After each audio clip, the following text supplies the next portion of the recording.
So look at the setup. Main thing we need to work on is that left-hand grip. Again, you can see where your left hand is there. You can just about see the black of your logo on your glove there. You look at that one there, it's a little bit more over. And again, it hasn't moved much, okay?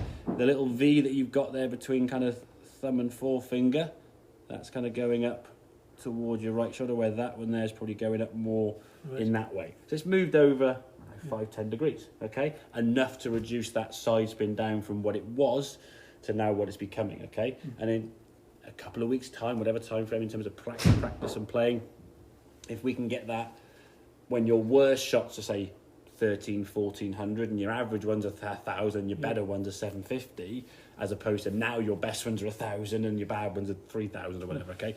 We can just reduce that kind of slice spin, improve that efficiency. I mean, just generally from face on to the golf ball, now you can see your jumper's more clearly seen, because this one here now you're going so far left, your shoulders over the top there, the shadow's now being covered. Look where your shadow is in. I mean, I'm sort of face on to you, okay? And this one here, your shadow's over here somewhere. And then you can watch the head movement on the left-hand one. As you go back, it stays nice and stable, whereas the right-hand one, now you sort of move back, then you try and get back up into that position, whereas the left-hand one's a lot more kind of stable head position, not much movement there. Look at the right-hand head, go whoop, trying to get back out of the way, because you know you want to be on the back foot behind the ball, which you want with this club. Let's just start there. Just start there first, get more right of the golf club, as we said, so your left palm is facing down more towards your right foot, so your right thumb, so your left thumb is right of centre, your right hand is just slightly more right of centre, thumb just across the side, and you're just more underneath and behind, kind of in that kind of pebble skimming kind of mentality of throwing a ball. You never throw a ball with a high right shoulder trying to throw it into the ground. You get back on a slight lean with your spine, which you want to have anyway, so your spine angle here at address is behind the golf ball nicely. We just sort of swing the golf club back, stay on that spine angle, stay on that spine angle. Makes the game a lot easier, doesn't it, really? You start here, behind the ball, grip's better, stand there, turn, rotate, and come back to the same spot. So from a consistency standpoint, you haven't got a lot of things moving up and down, side to side, whereas this one here now, there's kind of your spine angle, okay? A bit more upright, and as you go back, you move off, and then it's like, whoop, trying to get back out of the way, hanging back, and just again, the control of that club face now, when you're coming through, trying to sort of save it or twist it or whatever, you're going to struggle. You see the fact both of your feet are now being a bit more on the sort of crease of your shoe there is a sign that someone's trying to pull it left, and that's not going to disappear straight away. That'll take a little bit of getting used to, obviously.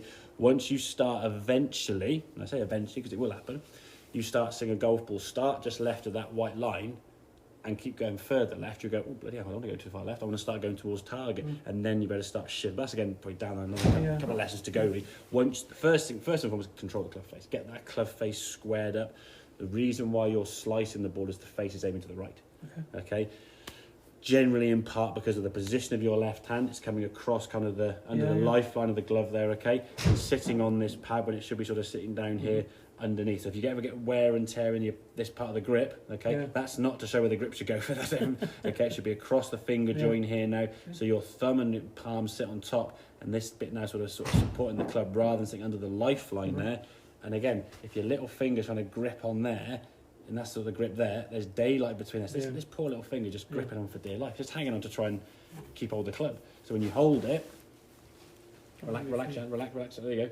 There you go, now grip it. The club is might be square, to be fair, but your thumb now is a bit more on this side. So your little finger now is just sitting there and fine. If you put the club up here now in the palm, okay, and grip it there now, I can put that in there. So that little finger now is just gripping that little bit there.